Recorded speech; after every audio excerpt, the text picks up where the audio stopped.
Good morning dear student, कैसे हैं आप सब। I hope you all are fine. तो जैसा कि आप सब यहाँ अपने स्क्रीन पे देख सकते हैं, आज हम चैप्टर 3 नेशनलिज्म इन इंडिया का डिस्कस करेंगे, जो कि आपके एनसीईआरटी बुक का टॉपिक है। और ये आपके क्लास 10th के लिए बहुत ही इम्पॉर्टेंट है, क्योंकि ये चैप्टर आपके बोर्ड में बहुत ही ज़्यादा मार्क्स कैरी करेगा। इस चैप्टर के क्वेश्चन ज़रूर का ज़रूर, कोई भी एग्ज़ाम हो उसमें ज़रूर पूछे जाते हैं। एक क्वेश्चन ज़रूर आपके एग्ज़ाम में आएगा, तो इस वीडियो को देखना ना भूलें। Now we will come up to the next topic of these chapters. These topics are why non-cooperation movement. We will study that the why non-cooperation movement was started in India. Then the second topic which we will be covering up in today's chapter is different stands with the movement. In that we are going to study the movement in the towns, rebellion in the countryside, and the Swaraj in the plantations one by one. So dear student, listen the video till the last so that you are clear with all the topics of your NCERT book and you do not miss any of the questions in your board examination. और अब हम start करते हैं हमारा chapter. तो dear students, हमने last class में पढ़ा था कि कैसे ब्रिटिशर्स ने इंडियंस को एक्सप्लॉइट किया था अपना वॉर का एक्सपेंडिचर, मतलब कि डिफेंस का एक्सपेंडिचर। और फिर पढ़ा था सत्याग्रह के बारे में कि गांधी जी ने कैसे सत्याग्रह स्टार्ट किया। उसके बाद द रॉलेट एक्ट के बारे में पढ़ा था। आज का टॉपिक जो हम स्टार्ट करने जा रहे हैं वो है why non cooperation movement. Important points ये है कि हिंद स्वराज नाम की बुक महात्मा गांधी ने 1909 में लिखी थी।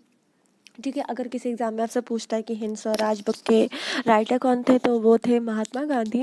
और उन्होंने इसमें बताया था कि हमारे इंडिया में जो ब्रिटिशर्स सरवाइव कर रहे हैं वो सिर्फ और सिर्फ इस वजह से क्योंकि हम इंडियंस खुद उन्हें कॉपरेशन प्रोवाइड कर रहे हैं।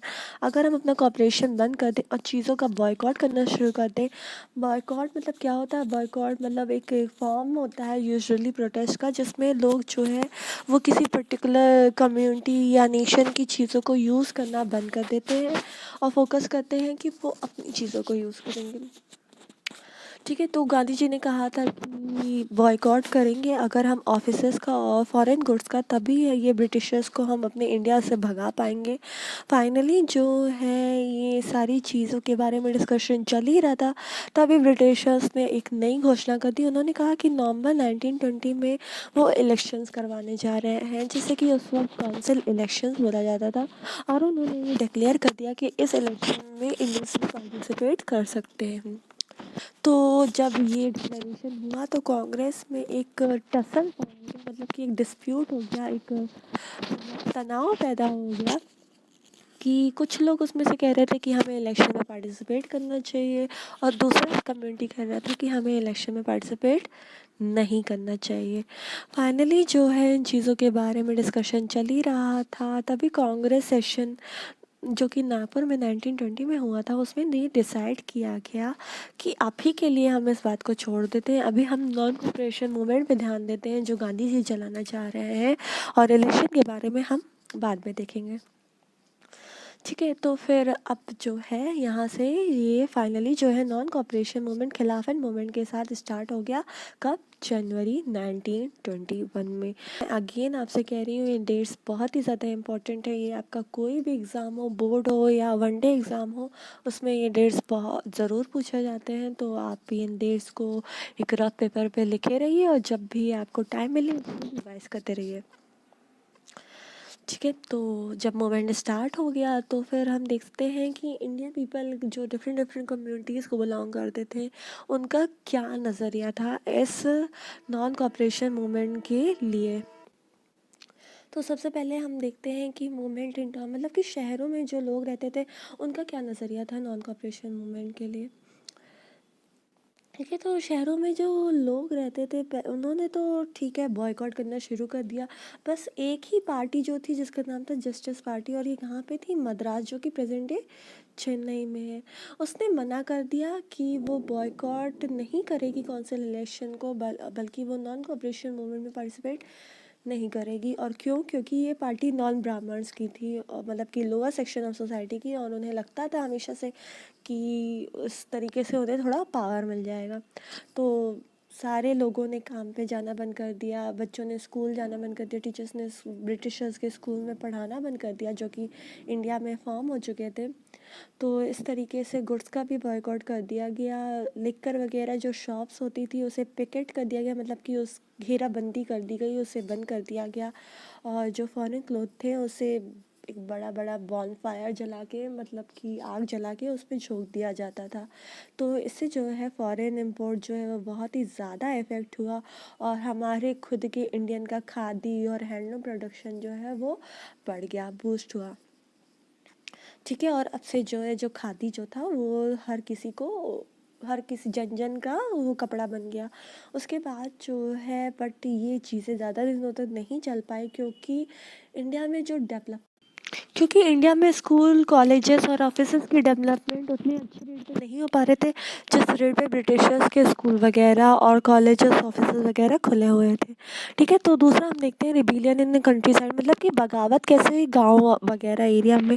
तो गाँव वगैरह एरिया में क्या हो रहा था, वहाँ पे जो छोटे मोटे किसान थे वो किसी और से नहीं बल्कि ही अपने ही गाँव के अमीर ज़मींदारों से परेशान हुआ करते थे।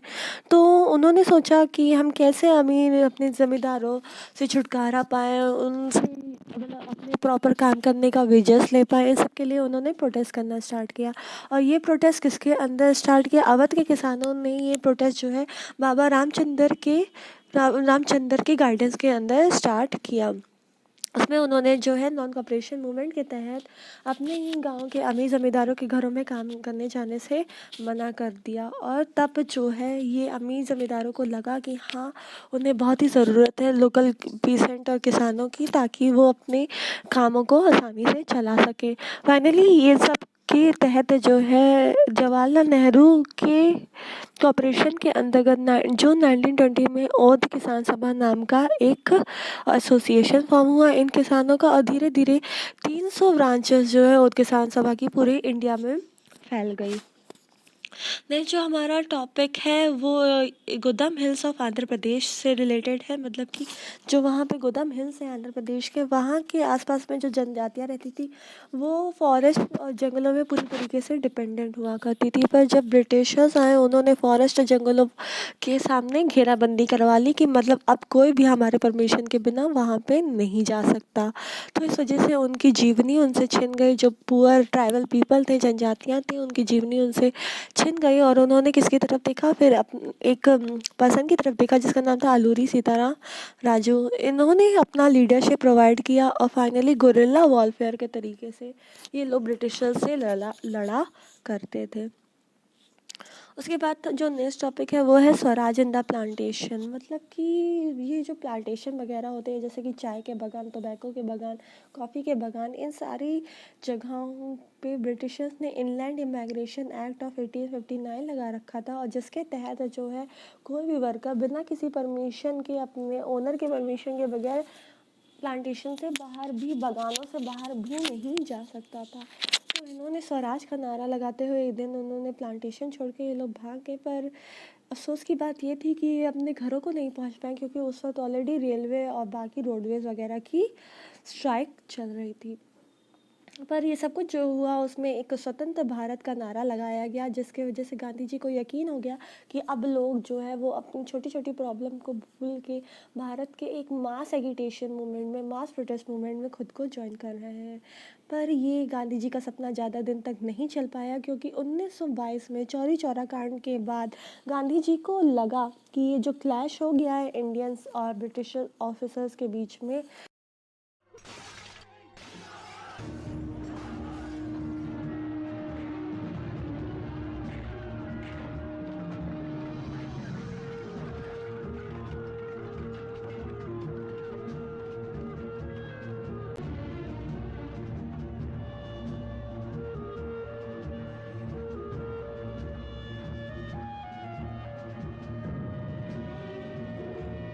ये एक वर्दी प्रोटेस्ट नहीं था। उन्हें वो तो हमेशा से अहिंसा पे यकीन करते थे, पर यहाँ तो हिंसा हो गई थी। तो गांधी जी ने फाइनली जो है फरवरी 1922 में अपने सिविल डिसोबीडियंस मूवमेंट को बंद कर दिया। नेक्स्ट इसमें जो हम पढ़ेंगे वो हम पढ़ेंगे towards civil disobedience. And don't forget to like, subscribe and share our channel the study journey. Please press the bell icon for the regular updates. और आपकी कोई भी क्वेरी हो, जैसा कि हम पूरे वीडियो में आपको बताते आए हैं, आप उसको डेफिनेटली कमेंट बॉक्स में मेंशन कर सकते हैं। Take care my and have a good day. जय हिंद।